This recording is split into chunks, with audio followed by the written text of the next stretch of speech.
Holidays on Shoestrings presents A Village by the Sea, Pulicat. A scenic spot located on the borders of Tamil Nadu and Andhra Pradesh, Pulicat Lake is a must-see, must-do, whether you're a birder, a beach lover, or a history buff. Spread over an area of over 600 square kilometers, it is the second largest brackish water lagoon in India, after Pulicat Lake. It is contiguous with the Bay of Bengal, separated from it by the barrier island of Sriharikota, the spot used by ISRO to launch satellites.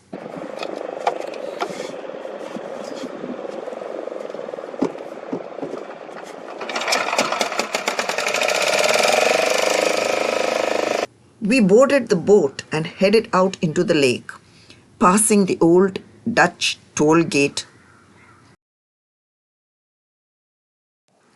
looking back to see the most glorious sunrise, passing fisher folk setting off or returning with catch, some in groups and some alone. Watched with fascination the throwing of the net,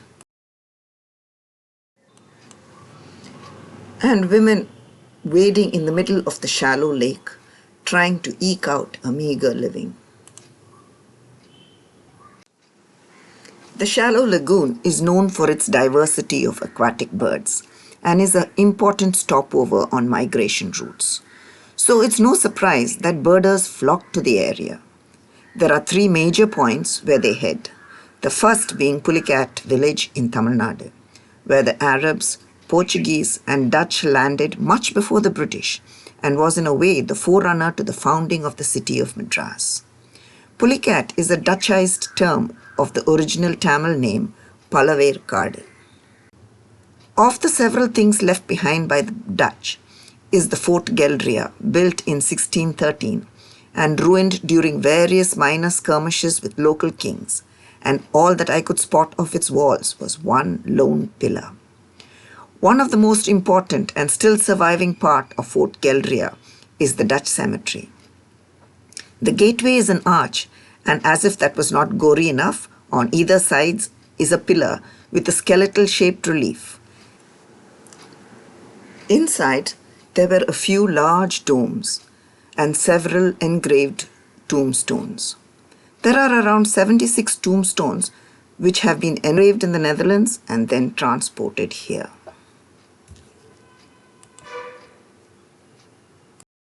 Further down the road lies the Church of Our Lady of Glory.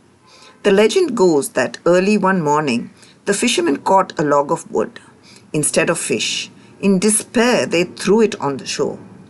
A woodcutter cut this log to be used as fuel, but blood splashed on his eyes and made him blind. His wife applied the blood on his eyes, and the woodcutter regained his sight. On the other side of the log, there was a woman's figure engraved. They built a thatched shed and started worshipping this log. After some years, Portuguese merchants visited Pulicat Trading Center and were astounded as it was the same statue they had lost in a storm. They built a new chapel in 1515, enshrined the tomb and named it Our Lady of Joy. Sadly, it was pulled down in 2008 to be replaced by a larger structure, and all that is left is the altar and the house of the priest. Apart from this, there is yet another church that predates it, called St. Anthony's Church, which still retains its original architecture and a relic of St. Anthony. Looking across the bridge, we spotted the lighthouse, another gift from the Dutch. Then we paused to chat with a little group of schoolboys who asked to be photographed. A few of the birds we spotted: the Eurasian curlew, the Pacific golden plover, the lesser sand plover, the brown-headed gull, the greater crested tern, the Caspian tern, the lesser crested tern, the Caspian gull, the common sandpiper, the black-headed gull. Thank you for watching. If you like this video, please give it a thumbs up, subscribe, and press the bell icon.